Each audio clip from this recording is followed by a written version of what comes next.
I have a large family.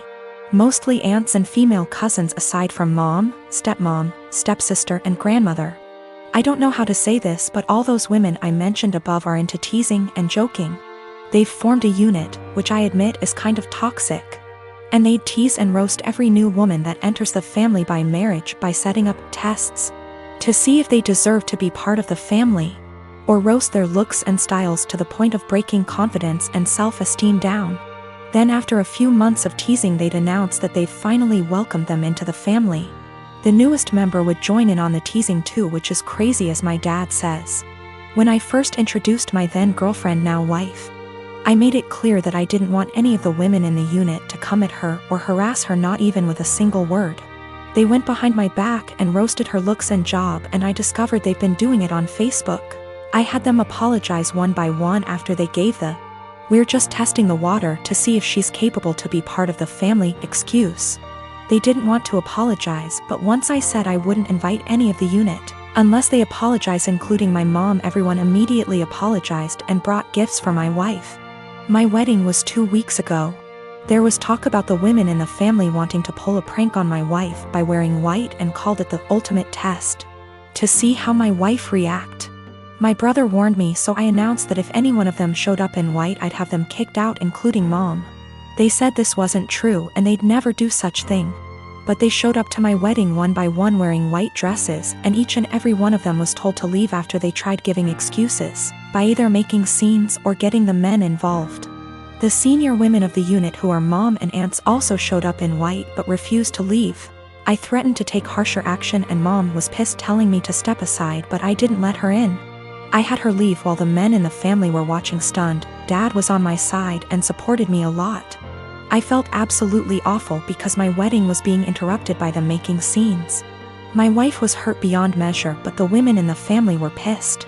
My cousin blasted me on social media later, saying I excluded all the women from the wedding because my wife was so insecure she couldn't handle another woman's presence at her wedding. I had an argument with them and mom berated me, saying it was supposed to be a prank, but I said they were taking it too far. Mom said I took it too far by kicking them out because they were trying to get reaction from my wife to see if she was one of those Bridzillas and were going to change soon as prank was over, but I ruined my own and entire wedding by reacting so aggressively. I stopped talking after she said I had to bring my wife and apologize.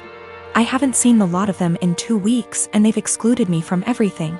I just want to explain that, this has been happening for years. The men in the family are split on this behavior. Some of them encourage it, like my uncle and my cousin's husbands. One is now an ex, and some are against it, like me and my dad and brother. The women claim that there's nothing hurtful in what they do because they claim they're just looking out for us men, and that their goal, ultimately, is to make sure the women who enter the family are decent. My dad always ends up arguing with my mom and grandmother, since they're the ones who started this whole thing with their behavior and attitude towards other women. And I'm not sure if I should mention this, but my male cousin, who's a middle schooler, said he'd make sure to leave the country before even meeting any woman because of this, and it made me chuckle. Also, the dresses they showed up in were simple white dresses, nothing over the top, but still were white dresses. I realized they went ahead with their plans even after I stated what I'd do in that case. Recently, my cousin and cousin-in-law have been thinking about relocating to our state because of recent job opportunities, and we've hosted them in the past when they visited. The first time they stayed with us, before my son was born, my nephew seemed to develop a strong attachment to my wife and always wanted to be near her. He drew a picture of a heart and picked some flowers from our yard and gave them to her before they left, saying he loved her. My wife thought this was sweet and gently handled his crush by telling him she would always love him as his aunt. But she was sure he would find another girl to fill his heart soon. He told her no, she was his girlfriend. This weekend, they were staying with us again, and my nephew again wanted to be near my wife every chance he got. His mom and dad noticed and told him that because my wife now had to care for our son, she couldn't pay attention to him as much as before.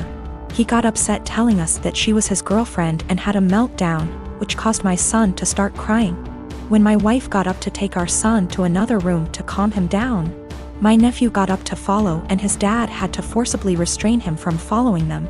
I stood up to block the hallway into the separate room just in case he got away from his dad. Once they calmed him down, they apologized for his behavior and said they would keep better tabs on him. Here's the part where I may be the asshole. I told my cousins I didn't feel comfortable with my nephew being so possessive of my wife, and I know for sure she didn't. Especially since he seemed to be so jealous of our son. I told them I couldn't allow their son in our home until he learned to control himself and understand that my wife was not his girlfriend. I apologized but asked them to get a hotel room for the rest of their stay and not to visit us again unless they left my nephew behind with people they could trust and knew would care for him, while they searched for jobs in our state. They didn't say anything but looked saddened and went to the guest room with their son to pack up their bags. I guess they must have told my extended family what happened because my paternal grandmother called me this afternoon, telling me that I should have been more understanding and that I was wrong to ask them to leave. Am I the asshole? Technically, my cousin is my second cousin. My dad is an only child, so the cousin I refer to in my post is the son of my own dad's first cousin. My paternal grandmother and his paternal grandfather were siblings. I'm not sure if this is correct, but his autistic son would technically be my third cousin. The reason I refer to him as my nephew is because he's the generation after mine in our family tree, and it's less of a mouthful to refer to him as Cousin X removed. A lot of people have posted that it's not correct to refer to him as my nephew, but to be frank, I don't care. And my family's never followed this traditional genealogy nomenclature. Without being specific, in the western state I was born and grew up in, it's not uncommon to refer to even close, unrelated adults as uncles or aunts. I call him my nephew because my cousin and I were close, and I still hope to have a close relationship with him if at all possible. Though I don't know how after this situation. Some have asked if I was jealous of my nephew calling my wife his GF. The first time, I thought it was amusing and was surprised that he had any romantic notions towards anyone, let alone my wife. Remember, in my mind he's my nephew, and I never thought of him as anything other than a large kid because of his developmental delays and normal, for him, childlike behavior. Regarding the situation that happened this weekend, I was only concerned for my wife and son's safety. I didn't know how he would react and followed my cousin's lead, but wasn't about to let him get near my wife and son once they left the room. I don't know what was said to my paternal grandmother, but I don't want to react in anger and want to talk to my cousin once we've both had time to process what happened and calmed down. I got pregnant with my daughter Emma at 18. I lived at home and was going to college and working. When I got pregnant, my parents kicked me out and I had to move in with my ex. I dropped out of school and quit my job to take care of Emma because my ex told me he would support me. When I was 22, he was 24, he graduated law school. He told me I had to move out because he wanted to find a wife. My parents had forgiven me, so I moved in with them. We didn't have a court order, but we split custody pretty much 25/75 with me having more time. When Emma was 6, he married his now wife. She couldn't have any more kids and wanted Emma and her daughter to be sisters. Over the next 3 years, Emma spent less and less time with me. She'd throw a fit if I tried to pick her up. They gave her things I couldn't. When she was 8, she told me she hated me. I never blamed her for the lies her father put in her head, because even though I lived at home, I was in college and working and did my best to provide her for her, but obviously they could do more. They took me to court when she was 10, and surprise, the lawyer and his doctor wife with their $1 million home beat me in court. They painted me out to be this horrible parent, and Emma backed them up. They got primary custody and I got visitation. But Emma refused to see me. I gave her money and gifts, but she didn't want me in her life. When I was 30, I met my husband. He is the most amazing man I have ever met. He's seen me struggle with this and been very supportive. He has a daughter Emma's age and a son who is 5 years younger. They lost their mom and were very welcoming and loving. They treated me like their mom. Emma made zero efforts to get to know my husband and stepkids. Emma and stepdaughter just graduated high school this past May. And my parents also recently passed and gave me their estate since I am an only child. I have decided to pay for my stepdaughter's entire college tuition and buy her a car, pay for an apartment. Emma contacted me a week ago and told me she missed me and wanted to see me. This shocked me, seeing as we haven't talked in a year. We met up and she told me she heard my parents died and asked if she could have some money to pay for college. I was shocked and said, "Well, what about your dad and his wife?" She said, "My mom and dad want me to pay for this on my own to teach me responsibility, and I believe I am entitled to money. Seeing as you ruined my life," I was very hurt and told her, after years of ignoring me and telling me, "I am not your mother, you demand money from me. I am not your wallet.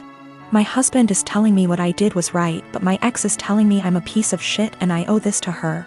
My stepdaughter feels bad and offered her college money because my daughter and her friends have been harassing her." I said, "Absolutely not, that is your money." Me and my wife, Jessie, had our daughter 2 years ago. Jessie is a smoker. She doesn't smoke a lot, but she consumes 2/3 a day. She wanted to be the one who got pregnant, and I told her that she couldn't smoke at any point in the pregnancy, and only after our baby stopped breastfeeding, she could start consuming again. She agreed. I'm against smoking. I don't smoke, but it doesn't bother me that much other people smoke, and to my delight, Jessie was never a person who smelled like cigarettes despite being a smoker. The reason I'm against it's that my father died of lung cancer, and guess what? He smoked. When our daughter was born, I managed to stay at home for 1 year and 3 months because it hit the pandemic and home office, so we could both take care of it. Jessie also took advantage of the home office, same company, I'm in a higher position.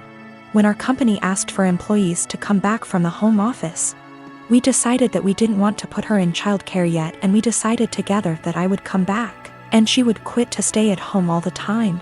Currently, we have a fair division of tasks at home. When I get home from work, I take care of our daughter so she can rest, and 2 days a week, part-time, I work at home so as not to overload. I know she stays overwhelmed, but I try to help. Recently, our daughter weaned and Jessie came to talk to me that she wanted to finally start smoking again. I said that I wouldn't pay for them, but I pay for everything. I even proposed to rearrange my schedule in case she wanted to do some freelancer. She's also a designer. But I wouldn't give her the money. THR cigarettes are my limit. She was annoyed, saying that we agreed on her being SOM and that I would provide financially for the family, including her expenses, and I am going behind our agreed. I never paid back / would pay for a cigarette of hers, and she has known this for years. She's still mad at me, saying I'm using being the breadwinner to not let her smoke and forcing her to look for another way to earn money to buy something she wants. I don't know if I'm wrong, but cigarettes are a choice and a bad addiction. I don't feel comfortable paying for it. Given my family history, I always made it very clear that I would never pay for a cigarette. When we made the decision for her to be SOM, I told her I wouldn't feel right paying for her cigarette, and she reassured me that it was something I wouldn't have to worry about. She does freelance to make some purchases she wants. There are months when we are tighter and we can't do some shopping, so she does freelancing. It's rare, but it happens, and on those days, our daughter stays with me even if it's at my service. I never limited any of her purchases, ever, if not because of tight money. For more extravagant purchases of hers that I can't afford, she freelances and buys. So I suggested she do one a month that covers her entire cigarette stash, and I would help by staying with our daughter. She is not entirely financially dependent on me. When she wants to buy something that I can't afford with our money, she makes a design request.